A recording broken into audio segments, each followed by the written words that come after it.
Praise the lord. ఈరోజు వాక్య భాగం కీర్తనల గ్రంథం 29వ అధ్యాయం 4వ వచనం.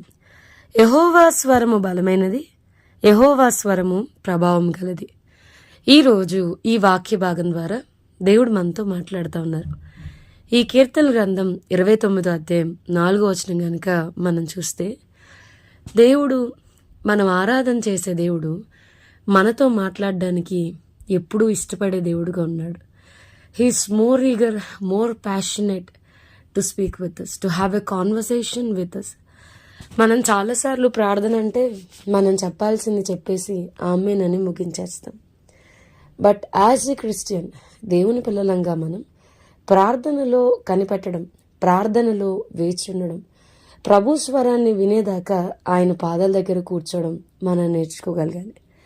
వాక్యం వింటున్న ప్రియమైన వాళ్ళరా, సైతాన్ గాడు ఎప్పుడు మన గతం కొరకు మాట్లాడుతూ ఉంటాడు. ఓ పెద్ద భక్తిపరురాలు అనుకుంటున్నావా? అంతకుముందు నీ బ్రతుకు నీకు తెలీదా? ప్రతిసారి మనల్ని వెనక్కి లాగడానికి ఇప్పుడు నువ్వు ప్రార్థన చేస్తే దేవుడు వింటాడా? ఇలాంటి పాపం చేసి నువ్వు ఇప్పుడు ప్రేయర్ చేస్తావా అని గతాన్ని ఎక్కువగా తవ్వేది సైతాన్ గాడు. అలాగే మన వర్తమానం కొరకు, మన ప్రజెంట్ కొరకు ఎక్కువ కృంగిపోయేది మనమే.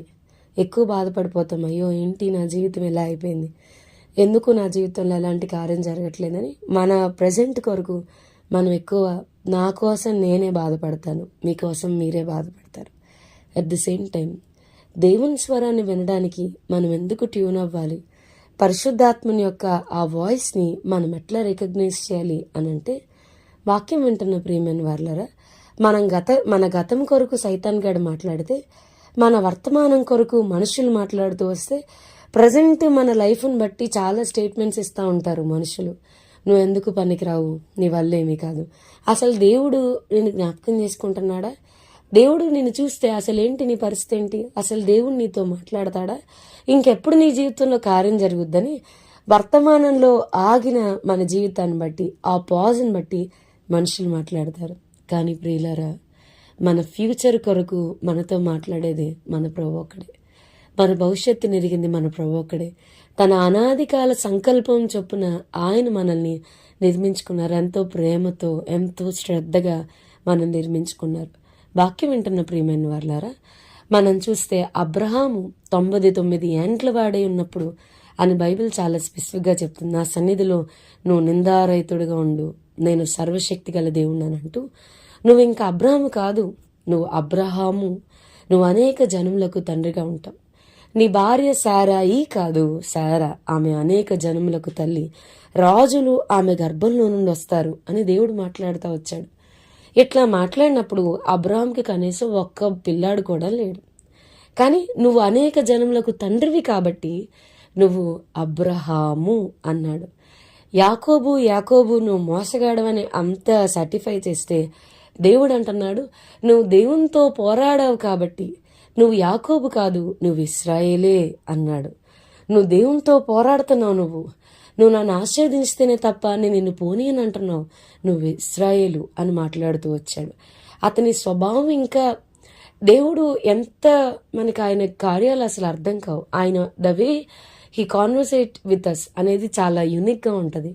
మనం చూస్తే గిద్యోను మరి గాను చాటును దొల్లగొట్టుకుంటున్నప్పుడు అతడి న్యాయాధిపతి అయి ఉండి కూడా తన ప్రజల్ని ఒక ప్రాపర్ వేలో మరి వారిని విడిపించలేకపోతున్నానే, వీళ్ళకి న్యాయం చేయలేకపోతున్నానే అని కృంగిపోతూ ఉన్నప్పుడు దేవుడు అంటున్నాడు, ఒక భయపడిపోయి ఒక గాను చాటును దాక్కుని దొల్లగొట్టుకుంటూ నిరాశతో కృంగిపోతూ ఉన్న ఒక వ్యక్తిని దేవుడు పిలుస్తున్న విధానం ఏంటో తెలుసా? పరాక్రమం గల బలాఢ్యుడ. అప్పటికి ఏ యుద్ధం చేశాడు? అతని భవిష్యత్తులో అతడు కేవలం 300 మందితో మిడతల దండులో ఉన్న మిద్యానీల్ని జయించగలడు. అతని ఫ్యూచర్ని బట్టి దేవుడు పరాక్రమం గల బలాఢ్యుడా అంటున్నాడు. ప్రస్తుతానికైతే అతను బలాఢ్యుడు కాడు, కానీ భవిష్యత్తుని బట్టి పిలుస్తున్నాడు. ఆంద్రియ మరి సీమోన్ని యేసు దగ్గర తీసుకుని వచ్చినప్పుడు దేవుడు అంటున్నాడు, యేసు నువ్వు కేఫా అని పడతావు, నువ్వు రాయి అని పిలిచాడు. అసలు దేవుడు ఇతన్ని బండ, మరి నువ్వు పేతురు, నువ్వు బండవి, నీ బండ మీద, ఈ బండ మీద నేను నా సంఘాన్ని కడతాను, నీకు తాలపు చెవులు ఇస్తానని చెప్పినప్పుడు పేతురు చాలా ఫాల్ట్స్తో ఉన్నాడు. He is not perfect at all. శిష్యుల్లో ఎక్కువగా లోపాలు పొందుపరిచింది పేతురు గారి కొరకే అనుకుంటాను. దుడుకు స్వభావం కలిగిన వ్యక్తి, తానేం మాట్లాడతాడో ఎరుక్కుండా మాట్లాడే వ్యక్తి, చాలా ఫాల్ట్స్, మరి ముమ్మారు బొంకిన వ్యక్తి. దేవుడు అతను చేసేది ఏది పట్టించుకోకుండా అతని ఫ్యూచర్ నువ్వు బండవి. అసలు ఏసీ దగ్గరికి వచ్చిన వెరీ నెక్స్ట్ మూమెంట్ ఆంధ్రయ అతన్ని నేను ఇలా మెస్సేయని కనుగొన్నాను, మరి ఆయన దగ్గరికి వెళ్దామని తీసుకొచ్చిన వెంటనే ఇమీడియట్గా ప్రభు అన్నాడు, నువ్వు కేఫా, నువ్వు రాయి అంటున్నాడు. మన భవిష్యత్తు కొరకు మనతో మాట్లాడేది మన ప్రభువే. మన ప్రభు మనతో మాట్లాడితే మనకి నిరీక్షణ ఉంటుంది. మన ప్రభు మనతో మాట్లాడితే అది ఎలాంటి కష్టమైన పరిస్థితి అయినా మనం డీల్ చేయగలుగుతాం. ప్రియులారా, మనం కృంగిపోయేలా చేసేది సైతాన్ గాడు. చాలాసార్లు మనుషుల మాటలను బట్టి కూడా మనం కృంగిపోతాం. మనుషులతో మాట్లాడితే ఎక్కువగా బ్యాటరీ డ్రై అయిపోయినట్టుగా మన హృదయానికి ఎక్కువ గాయమైపోతూ ఉండేది. కానీ ప్రభుతో మాట్లాడితే తెలియని నిరీక్షణ, తెలియని ధైర్యం మన జీవితంలో ప్రతిరోజు దేవుని స్వరాన్ని వినుటకు మనం అలవాటు పడిపోదుముగాక. ఆమేన్. ప్రార్థన చేసుకుందాం. ప్రభువా, ఈరోజు వాక్య భాగం ద్వారా మీరు మాతో మాట్లాడినందుకు వందనాలు. వాక్యం విన్న మా ప్రియులైన వారిని అందరినీ దీవించి ఆశీర్వదించమని యేసు నామమున అడిగి వేడుకొంచున్నాం తండ్రి. Amen. God bless you and have a blessed day.